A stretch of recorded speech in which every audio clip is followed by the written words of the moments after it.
Eu acho que o grande significado desta aula, veja, eu começo a fazer essas sessões primeiro com o agrupamento espírita Afonso Pena. Ele evolui, não nas aulas, eu digo, o agrupamento espírita Afonso Pena evolui e vai evidentemente se constituindo até que em 1958, veja, tudo acontece muito nesse ano de 58. Em 58, a gente constitui o Centro Experimental de Estudos Espíritos Afonso Pena. E experimental porque o irmão Antônio Green e a irmã Marina acham por bem que a gente comece a pensar sobre uma linha experimental, que a gente estude efetivamente a manifestação dos espíritos e que a gente observe aquilo que realmente eles têm como conteúdo. Então, isso em 58. Em 58, nós temos um grupo de pessoas, e eu diria assim, até pessoas eméritas na cultura do Paraná. Nós devemos ter, na primeira aula, aproximadamente, eu acredito, entre 25 e 30 pessoas. Eu não lembro-me de todos, basta dizer para os senhores, eles eram todos pessoas idosas, desembargadores, alguns juízes, promotores de justiça, militares, médicos, engenheiros, enfim, pessoas assim, porque já o irmão Antônio Green, quando se manifestava, anterior a essas aulas, ele já trazia uma mensagem diferenciada.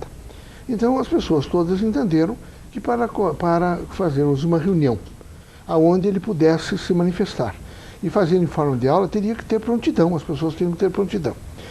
Então eu lembro-me de algumas pessoas, vejo, não são todos. Eu lembro, por exemplo, do coronel João Evangelista de Melo, que comandava aqui a aeronáutica, e era um sujeito muito inteligente, nordestino, muito lido, discursava muito bem, que assistiu essa primeira aula. Eu lembro-me da dona Noêmia do Amaral Gutierrez, que é a filha do Dr. Vitor do Amaral, não é?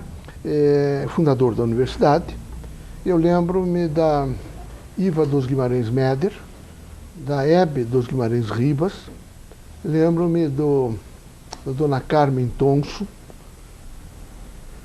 Lembro de uma advogada emérita aqui, que mudou-se depois para o Rio de Janeiro, doutora América, chamava de América.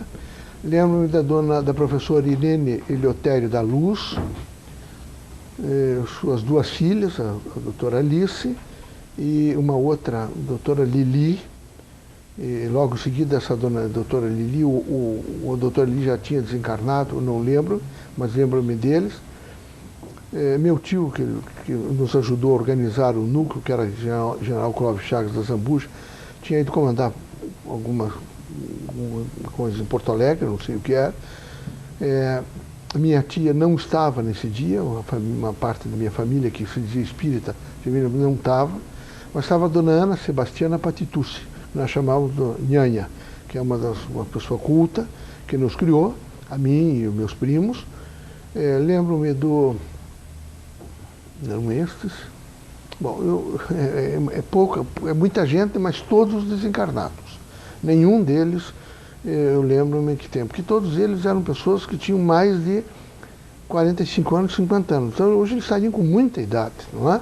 Dona Noêmia desencarnou com 97 anos.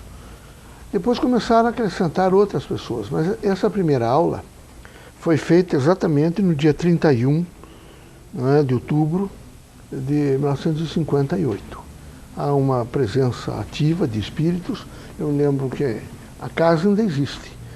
Passa essa primeira casa, depois tem uma segunda casa que eles construíram, que é uma casinha de material, de madeira, e depois é a terceira casa, que é a casa onde o Antônio Green manifestou-se pela primeira vez, no sentido de aula. Porque o irmão Antônio Green está conosco, eu devia ter, eu acentuo o processo de evidência no sentido social aos 9 anos. Desencarnou uma pessoa na comunidade, eu fui ao enterro com minha mãe e fiquei muito impressionado quando colocaram aquele sujeito os restos mortais no cemitério, fecharam. Eu nunca tinha visto aquilo e nunca tinha tomado consciência, minha geração não é de televisão, né? Então as imagens faltavam muito a gente que hoje tem na televisão. Voltei para casa e foi a grande crise de pensar e sentir o sentido da morte. que falava-se muito em fantasma, em lobisomem, essas coisas, que vivia em zona rural, não é? Tinha essas coisas todas.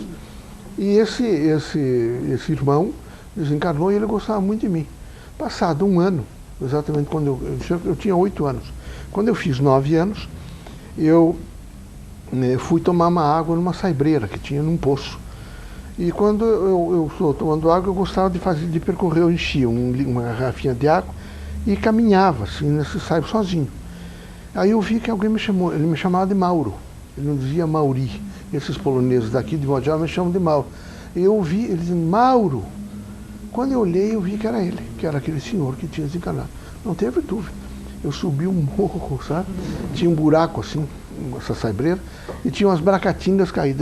Eu me pendurei numas bracatingas daquela, e subi, e adentrei numa mata fechada, e cheguei em casa desesperado.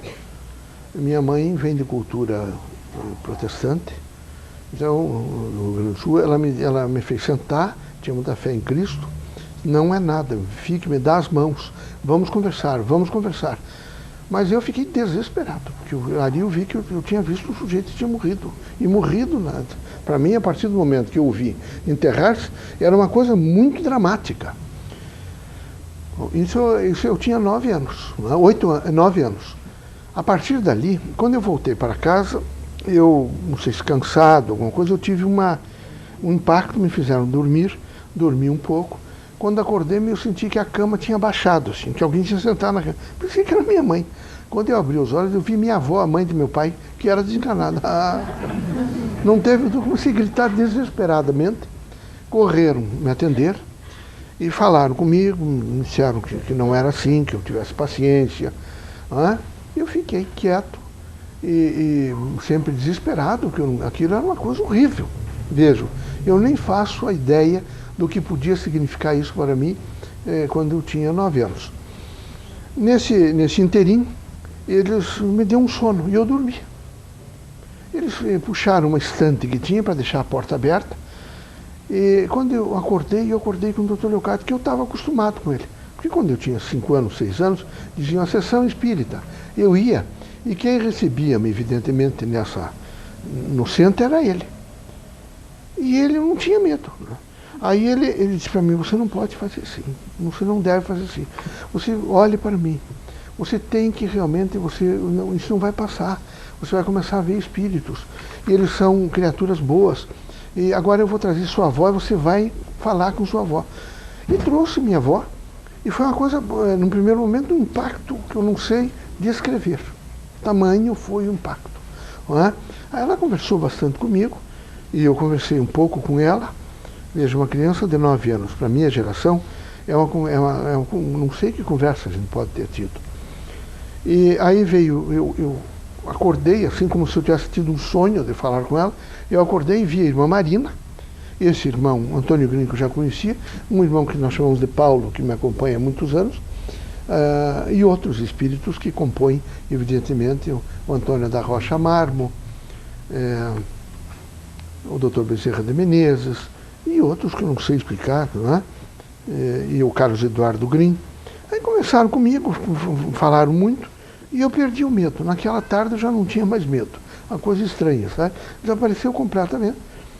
E passei a ter mais esse processo, esse acesso no sentido de evidência.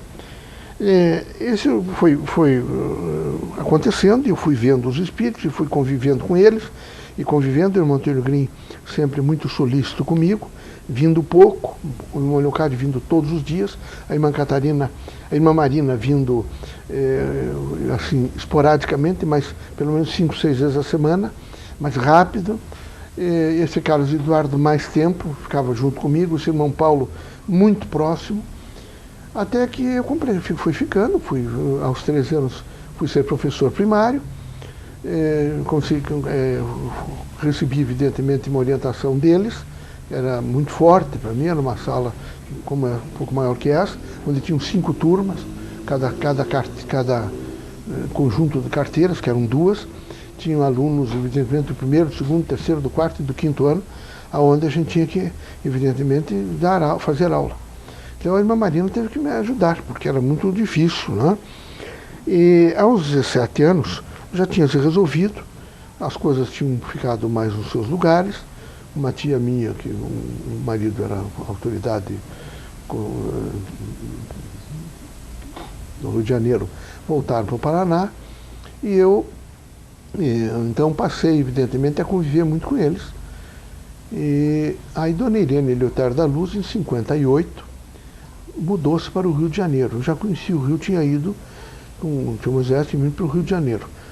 Aí em 59, de tanta insistência de Dona Irene, nós resolvemos ir até o Chico Xavier. Eu, a família de Dona Irene, do Dr. Júlio Eleutério da Luz, fomos até Pedro Leopoldo. Em Pedro Leopoldo, o Chico não estava, ele tinha saído e tinha ido para Uberaba.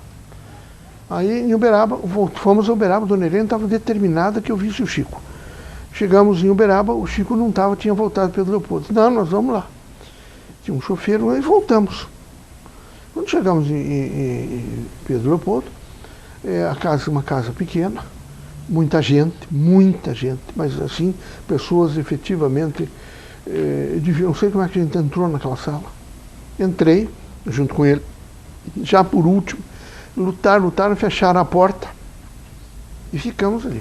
Aí ele entrou, tinha um tablado, ele entrou, uma mesa mais alta, sabe o que é, né? Onde ele entrou com assim, já idoso, achei idoso para aquela época, eu tinha 17 para 18 anos, né?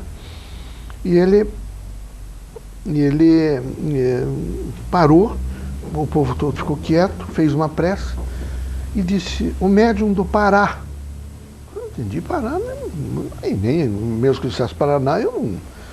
Primeiro que eu não tinha muita consciência de nada disso tudo, sabe? Eu não estudava, eu sempre fui muito estudioso e era voltado, evidentemente, preocupado para entrar para a universidade, essas coisas que na minha idade e que na minha geração todo mundo tinha.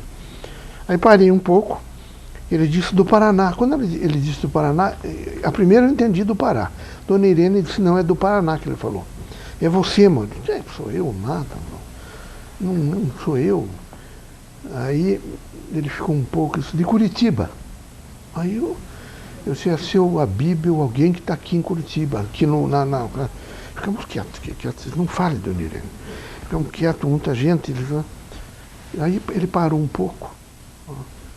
E assim ficou, eu não sei se meditando, se eu via espíritos, tudo é muito difícil para a gente, porque a gente não, isso passou tempo, né, 50 anos. Aí ele novamente, do Paraná, de Curitiba, eu quieto. Aí ele disse meu nome. Aí o Chico era uma pessoa emotiva. E aí ele chamou-me, abriu uma brecha, assim, as pessoas se afastaram e eu fui. Eu queria subir, não dava, eu tinha que fazer a volta assim, eu fiz a volta. Ele botou-me sentado, colocou-me sentado ao lado dele, ele aqui e eu ali. Aí ficamos, de vez em quando ele batia na minha mão. E muita gente para falar, e escrevia uma coisa parecida com esses papéis, e a lápis. Aí quieto, né? Terminou a sessão, ele disse: vamos entrar aqui atrás. Aí ficaram concentrados, entramos, e o Emmanuel se manifestou. Aí ele me perguntou se eu sabia quem era, eu estou contando isso para as pessoas para chegar exatamente na família Grimm. Se eu sabia quem era aquele espírito chamado, que se denominava Antônio Grimm. Eu disse que não, eu sabia que ele. Aí ele disse: esses são os irmãos Grimm. E fez uma descrição para mim, conversou comigo bastante. Eu fiquei,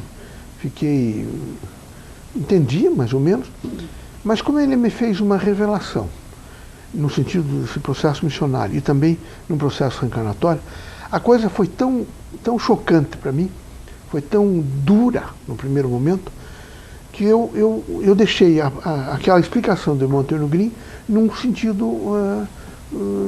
Foi depois, eu não fiz uma avaliação como deveria fazer, porque a outra revelação foi terrível. Foi assim, eu não estava preparado para ouvir. Até hoje eu tenho certeza que aquilo tudo devia ser muito difícil para mim. Eu então ouvi aquilo. Terminado, ele queria que eu fosse comer alguma coisa lá, eu não queria. E Dona Irene e os outros acabamos não indo. Saímos dali, eu não dormi à noite. Fiquei muito nervoso, muito mesmo. O dia seguinte saímos voltando para o Rio de Janeiro. Eu fiquei tão em estado de impacto que eles ficaram preocupados comigo que eu não consegui falar com eles desde lá até o Rio de Janeiro. Sabe? Aquilo começou a percorrer minha cabeça, meu ser, minha vida. E quando eu cheguei no Rio de Janeiro, eu tenho um poder de recuperação muito rápido. Parece que eu tinha me recuperado. Aí procurei já quem era esse Antônio Green, essa coisa, e descobri então que eram os irmãos Green. Minha tia ajudou-me em dicionários, essas coisas, e descobri quem era ele. E assim foi, evidentemente, o conhecimento que eu tive, porque o irmão Antônio Green, ele está me ouvindo, ele sabe disso, ele nunca me disse que ele era irmão Green, nem que ele era os irmãos Green, nem o irmão dele me disse, ninguém me disse nada, nem o irmão Leocádio, nenhum deles. E ficamos esse tempo inteiro sempre trocando relações afetivas e fortes, porque o Antônio Green é uma pessoa muito forte, ele sempre foi uma pessoa muito forte. Eu acho que a SBE deve muito a ele, porque eu devo muito a ele. Devo concursos que eu fiz, tese, tudo que eu fiz eu devo efetivamente a ele, porque ele foi muito forte na minha vida, muito forte. Tanto ele quanto o irmão Leocádio, a irmã Marina, mas o Antônio Green, a presença do Antônio Green, pela sua cultura e pelo o impacto da sua intelectualidade, ele muda a gente, ele me mudou muito como pessoa. E isso foi acontecendo, né? E continua acontecendo até hoje. A presença dele é uma presença muito forte. Eu sempre digo a ele, né, que todas as sextas-feiras eu fico sempre emocionado, há 50 anos, porque é as sextas-feiras que ele vem falar comigo. E ele sempre, quando fala comigo, eu fico emocionado, me dá uma emoção. Eu não sei explicar para os senhores por quê, mas fico efetivamente emocionado. E esse é um ciclo, evidentemente, de vida, de acontecimento, né? Há duas coisas interessantes que me aconteceram e que, em um primeiro momento, eu não tomei atitudes, né? Uma foi quando eu fui professor, que eu tinha 13 anos, 13 ou 14, estou dando aula nessa escola isolada, olhei e tinha um sujeito debruçado na janela, me olhando, um chapeuzinho do lado. Eu disse, posso entrar? Eu disse, pode. Abriu a porta. Eu estava ensinando perímetro para os meninos. Aí ele chegou e disse, quem é você? Eu sou professor. Aí eu de guarda-pó, porque a gente usava um guarda-pó, né? As crianças todas de guarda-pó. E eu fiquei em escola isolada. Ele olhou e disse, eu vou acabar isso um dia. Eu fiquei olhando para ele, eu não sabia, eu não conhecia ele. Aí ele falou comigo, me perguntou que idade eu tinha. Ele disse, você é o professor mais moço que eu conheci. Nem lá na Bahia eu vi gente moça assim como você, não sei o quê. Aí falou comigo, tinha uma bolacha, queria que eu comesse. Eu disse, não. Aí eu fui com ele até a porta e dei recreio para as crianças. As crianças foram no lugar e ele ficou conversando comigo. Quem é teu pai? Quem é isso? Ele era muito perguntador.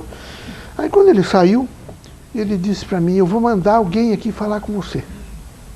A semana que vem alguém aqui. Eu fiquei olhando para ele, né?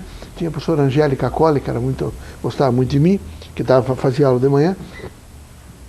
Eu queria que chegasse o dia seguinte para contar. E quando se despediu, ele me disse, você anota aí. Eu sou Anísio Teixeira. Eu não sabia que era Anísio Teixeira, sabe? Não sabia mesmo.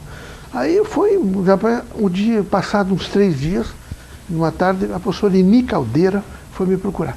E foi assim que eu conheci a professora Eni Caldeira, e ela ficou esses quase 40 anos até ela morrer, ligada a mim.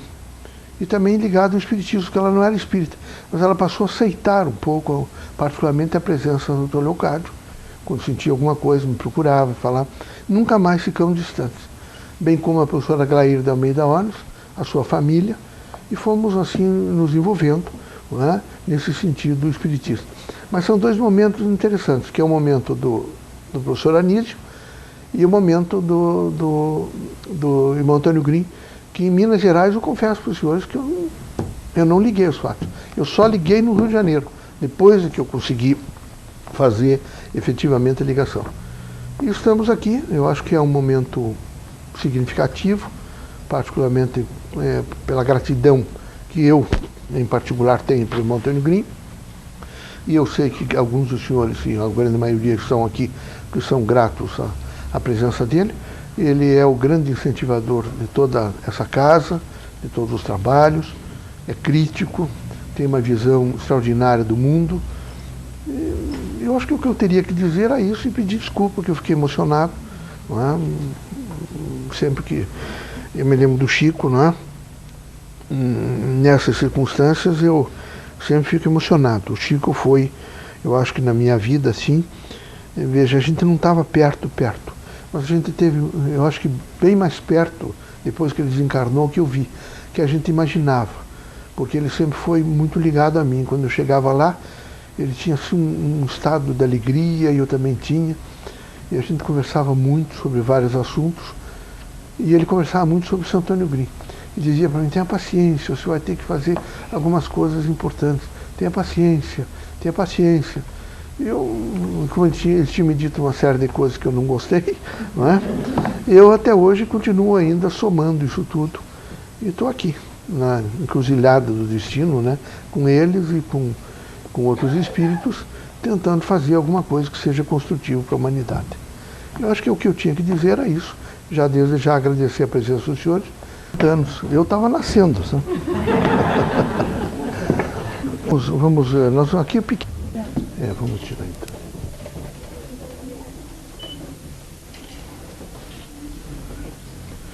Homenagem ao irmão Antônio Green, cinquentenário da primeira aula psicofônica, ministrada através do médium Eudes da Cruz, Sociedade Brasileira de Estudos Espíritas, Curitiba, Paraná, 31 de outubro de 1958, 31 de outubro de 2008.